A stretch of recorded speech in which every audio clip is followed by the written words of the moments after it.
Hello there. What's going on, everyone? So basically, I figured I had a little bit of a lunch break, and I was going to try and I was doing a little bit of work on this tank, and I said, you know what? Let me go live with you guys. So the Saber tank came out for Legion, and my airbrush actually broke a while back, so I'm without an airbrush at the moment. And I decided, you know what? I've talked to some other really good painters, which I am not one of. And they said, I don't need an airbrush. I just do wet blending to get that fade effect. And so I tried to doing a little bit of wet blending where I put it on real thick up here and then thinned it out and then just kind of kept running it down. You can see I was kind of trying to go for like gray and then red. And that really didn't. It came out streaky, and then I decided to do some panels and stuff over the top of it. And while the panels look fine, the wet blending just looks dreadful. So I decided to come around and kind of re-go over some of that stuff with a metallic paint, which I think looks way better, way better. And a lot of people do ask me, is this tank from Candy Crush? No, this is from Star Wars Legion. A lot of people ask me about like what kind of metallic paints I use like on my droidicas. And I'm using the same brand of metallic paint here. And so we're going to do that, and we're going to see how that works. And I'll just kind of do it with you guys. So for the record, what I'm using is Green Stuff World. This is Caesar Red, but they have a metal colors set. Now, the metal colors set from Green Stuff World are these really bright, vivid paints. And I think this is the one I used for the droidicas. So Neptune Blue. I see there's a question from the chat. I'm going to try and get to most of the questions, but I'm also going to be focusing on the painting a little bit. So there is that, but let me see. There's a question about glue. What I've been using, and anything that's in a sprue, the hard plastic, I use Tamiya Extra Thin Cement. This glues the hard plastic together really well. However, a lot of times putting the feet on the bases, you still need a super glue because the base, for some reason, like I was noticing even after I did my phase 2 clones, they were still coming off the bases, so I had to come back and do some super glue. Also, a little shout out to Shadow's Edge Miniatures. They sent me a bunch of stuff to look at because I was doing some basing in my last live stream, and so they gave me these, which are reusable tufts. So I think a lot of tufts are technically reusable, but some of the stuff was getting left behind when I tried to peel it off before, and so that's pretty cool. So shout out to them. Haven't finished all of this stuff yet, but I'm probably going to use a lot of that stuff to base this once this is done. But this is going to take me a while. So let's see. Let me get what brush am I using? I'm using a thicker brush for this right now. I'm using a real thick brush. And I am also using a wet palette.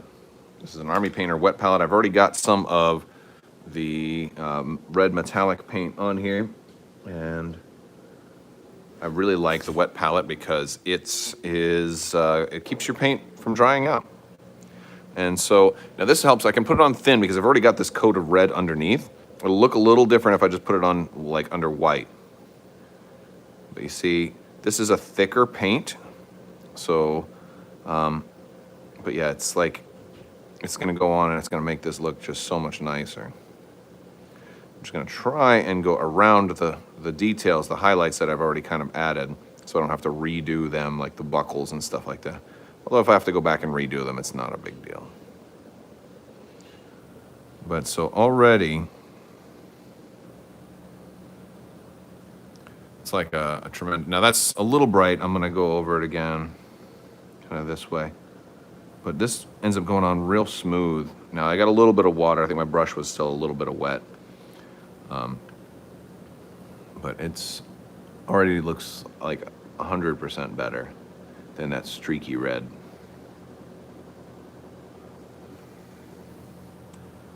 So I kind of like that.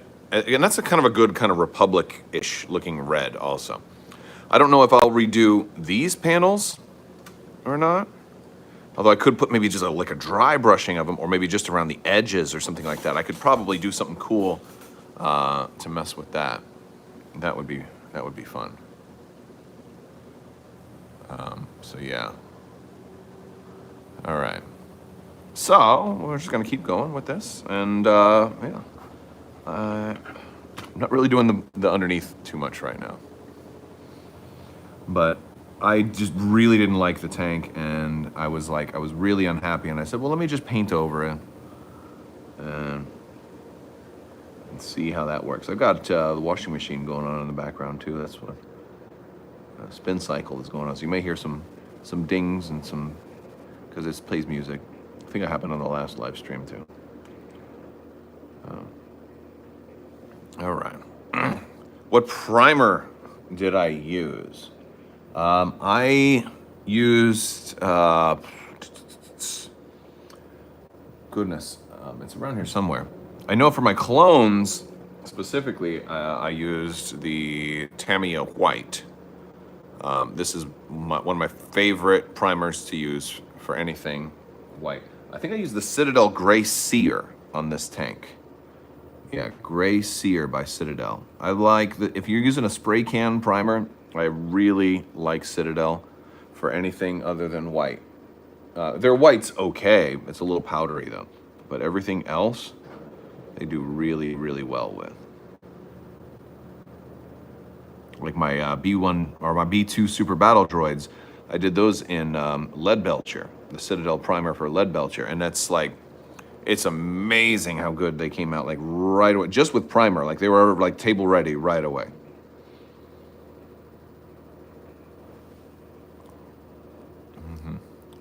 So it's already looking 1,000% better, in my opinion.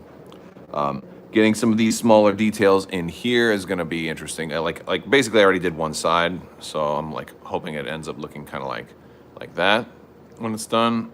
And then the back piece. I didn't glue the back flaps in yet, so what I'll probably do is just probably take that out so I can then paint it and then stick it in after I'm done. And I may eventually go back and do some of this up here in like a gray or a metallic gray, and then just kind of go over the gray, because you can see right there, like it pooled together right up here, and that stinks when your paint pools and then dries. It really stinks. Not good times, right? Mm-hmm.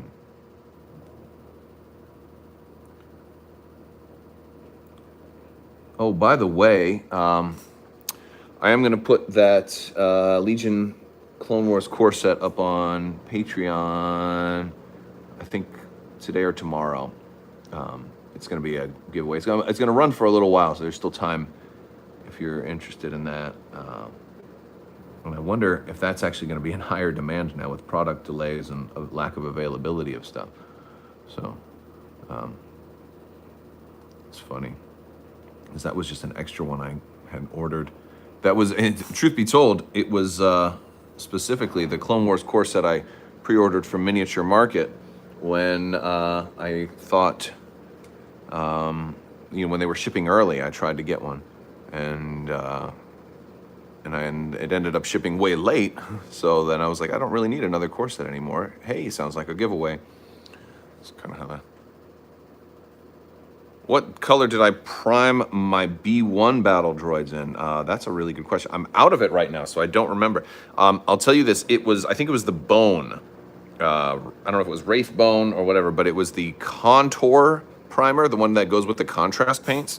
And it was that yellowish bone one. It was pretty much perfect for B1 battle droids. If you're trying to be canon, if you're trying to do an authentic paint job. Now getting up in there is going to be a little tricky. We'll do that last. Get up in here.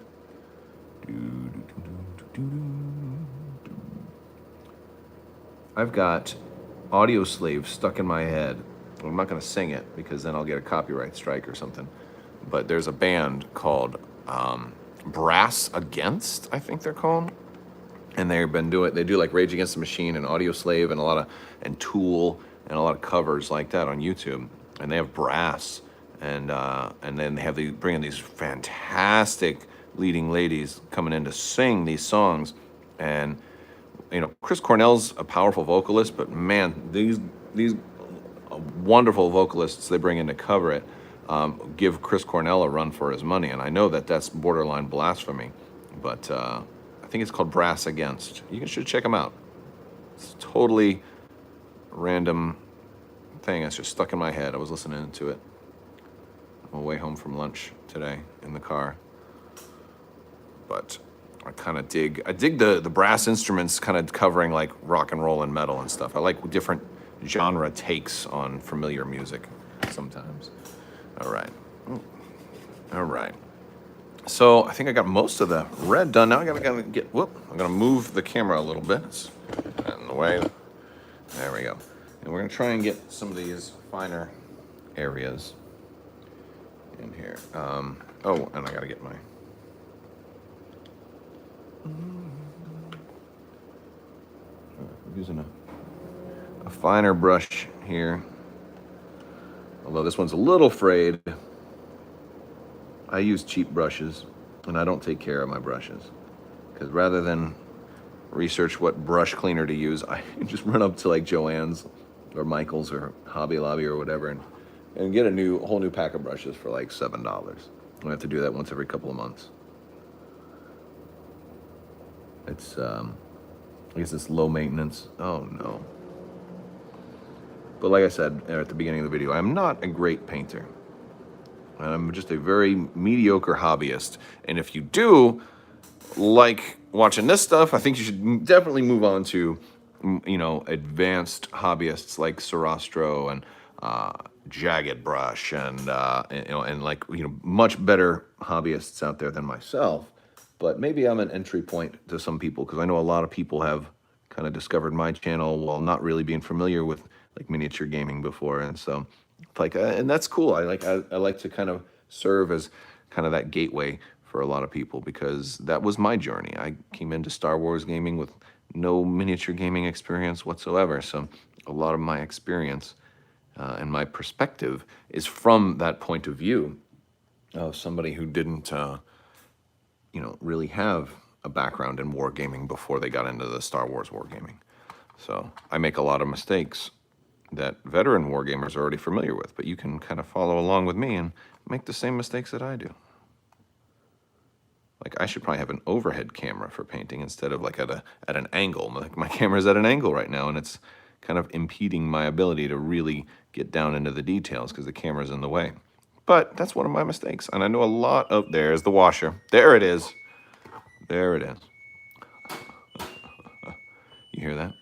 You can hear that all throughout the house. It's such a piercing, oh, and I got some paint in there and the grating. Oh, well, those clones were, they were having fun. All right, and we're trying to get the certain aspects of the plating here, wanting it to be red. And if I got a little on there, I can always go back through. All right, so good enough for right now. I may come back and do a little bit more on it. Let me do the back part. Where is it? Right here. I'll do this part too, and then it goes on there. Use the bigger brush for this.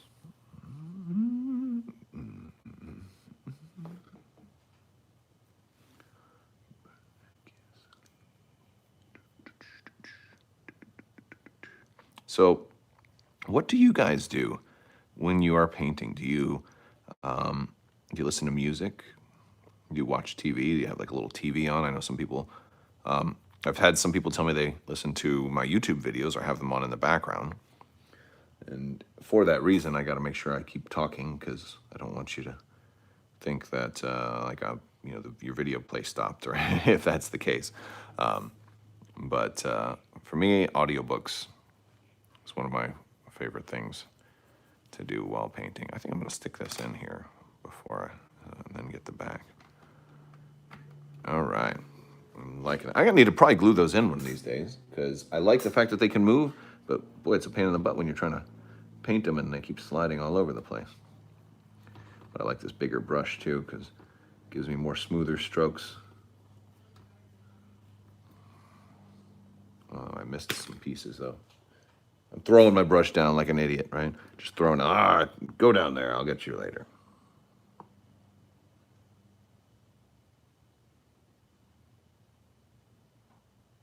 Oh, and I got a little metallic over that. See, that's the problem using a frayed brush. One of the little lines got a little line of metallic right into the red. Fortunately, that's the cool thing about a wet palette, right? I've got all that same red right here from last night, which I kept my wet palette sealed. So that red is exactly ready to go. I freaking like this wet palette quite a bit. All right. Let's see. I could probably get some of the other panels. I think that actually might be a good. Oh, I got to get the back. I missed this whole. You know what? Attention to detail is very important. Okay. But yeah, this is that was fun.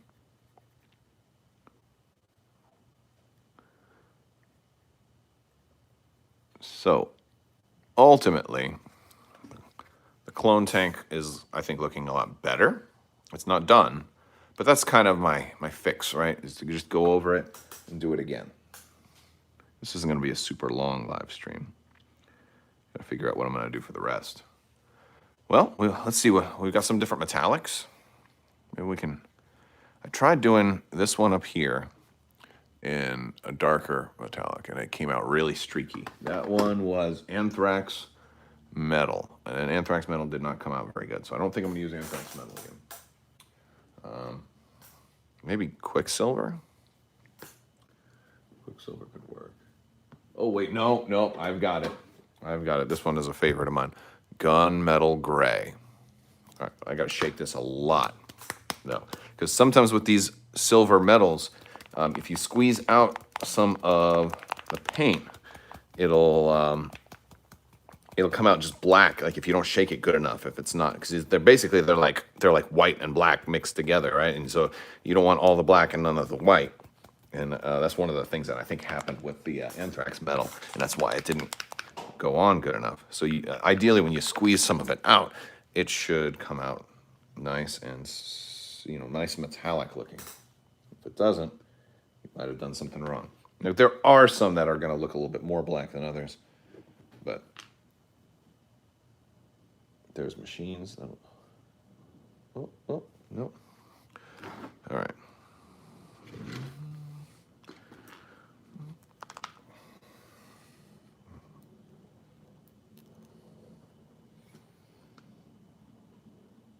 There we go. Perfect. I like that. Had to open the top though. I think this one, I've used this one a lot, and it's gotten pretty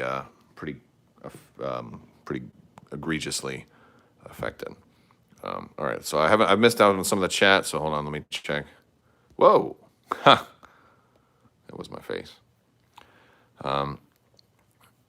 Is Grievous affected by Ion? No, he's not a.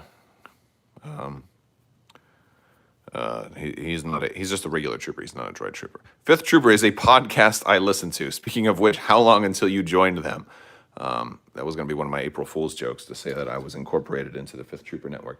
No, I listen to Fifth Trooper also, and we're certainly friends with the Fifth Trooper. I've had Jay on this show. I've been on their show. And maybe there's some collaboration that will continue to occur. You never know. You never know. I like to do stuff like that with lots of different community members. I really like doing stuff with different channels and because there's so many different points of view, and the types of games we play are still relatively unknown amongst like the world that's out there. So. I love when people are making content for these games. Oh, this is looking good. Oh, man, this looks good. I don't even know if it's showing up on stream as much because the stream isn't isn't really in 4K or anything. Oh, my goodness. Okay, look at that.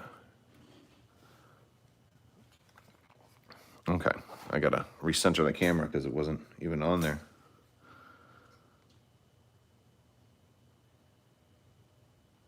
This is going to be really jazzy when it's done. Jazzy? That's not even the right word. I don't even know. Groovy. It's gonna be groovy. Groovy.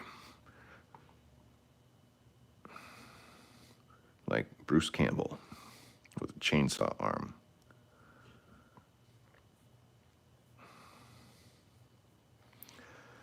All right. Yep. Now, speaking of other community things too, I'm looking to probably get some Armada community people and do like a community chat live stream here in the next couple of days and talk about this new FAQ we got, because there's been a lot of interesting things to talk about with that. And I'd love to get other people's perspectives on certain things, because sometimes there's things that confuse me. I read through it and I'm like, wait, what? What does that mean? And you know, it's nice having other people to be like, nah, I interpret that this way, and I interpret that this way. Okay, there's still a little bit of streakiness here. I'm trying to, it's not too bad. And of course, I can always come back with a brighter metal and dry brush over the top. There's a lot that you can do here. And I'm probably using too big a brush for this, but I don't mind. At least it's got a long, like straight, narrow width to it. All right, let's do up here. Let's do the middle. Let's do the nose. I think this is how we're saving it. These metallic paints are awesome. Now, I'm going to point out one thing. A long time ago, Green Stuff World sent me some of this stuff to make some videos with. They were like, hey, you know, you want to take a look at some of our paints? I'm sure you'll like them just as much as those contrast paints. And sure enough, I do like them. But we don't have any kind of agreement, and there was no money that changed hands or anything like that. I don't have any affiliate link with them. I just, they sent me a lot of stuff, and I was sure as heck I'm going to use it. And people ask me questions. So when I talk about their product, it's just, this is what I'm using, because, hey, I have it. And, you know, I don't have unlimited funds to just go out and buy everything that I would love, because I'd have a bigger paint set if I did. But I do like these metallic paints, though, especially with the lack of an airbrush. They are going to help me fix this tank. All right. Yeah, I can definitely dig the metallic part.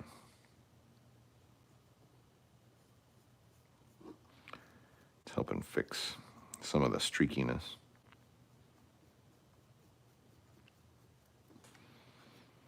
I feel like it looks better in person than it does on the camera, because I'm like looking through the display and I'm like, yep, we could do better. But in person, it looks a little bit better.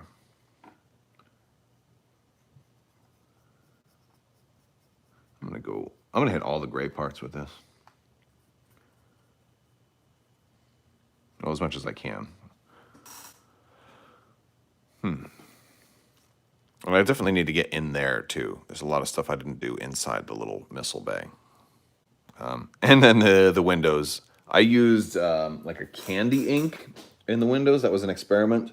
And that did not work out as well as I'd hoped. I'm not gonna lie. That was, candy ink is good for anything you want to be shiny and glossy and like maybe gemstones and stuff like that. And I think it could work better for windows, but I didn't apply it smooth enough. I might need a second coat and maybe a different brush to get in there and hit that.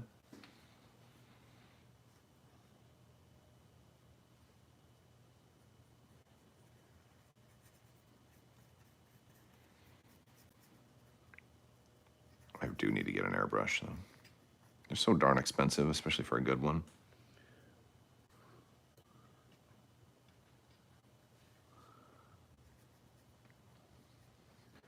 And I just got a new car because my car was totaled, and my car payment's now higher because I had to make sure I got a lot of safety features on there. Because I'm paranoid to drive now.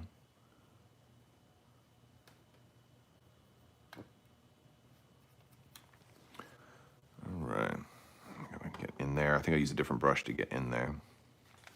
Let's come back and hit the front up some more with what time I got left.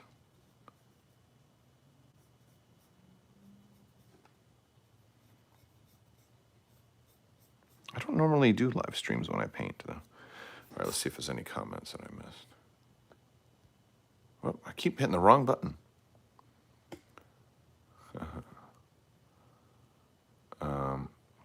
So can this be used by the Empire? No, this cannot be used by the Empire. Although, if you're just playing on your kitchen table and you want to make up some of your own scenarios or whatever, go for it. But generally, no. Although you would probably imagine that the Empire at one point would have had some of these tanks. But the general agenda of the Empire is more fear and intimidation.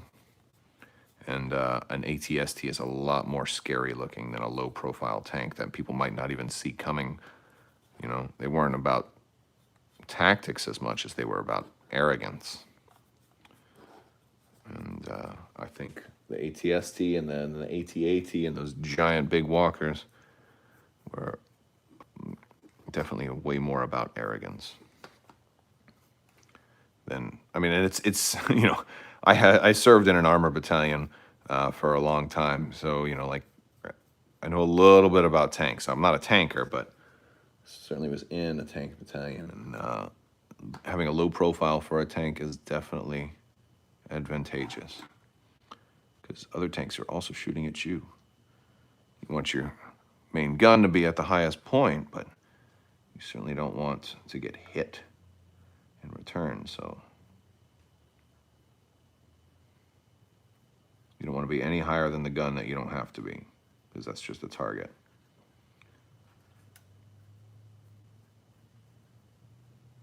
All right, it's time for me to switch brushes. Woo! All right, I might also take a little break. So what I'm going to do, I'm going to probably put another coat over these side panels and do some more in there. And I'll probably do a little more over the top. I think I'll do a little bit brighter. I'll probably do some dry brushing of like a silver over the top to kind of give it a little bit of a glow, get some of the edges. I'm going to do this part also. And yeah. So when this thing's finished, I think it's going to show up in a battle report. Hopefully moderately soon. It does, I think it's certainly improved a little bit, especially this stuff. So that is pretty fun. But yeah, we'll take a look and we'll keep watching out for it, you know. And maybe I'll glue these parts in because I don't think they really need to move. I didn't do the bottom of those either. I didn't do anything on the bottom. The bottom of the tank is still very much yucky.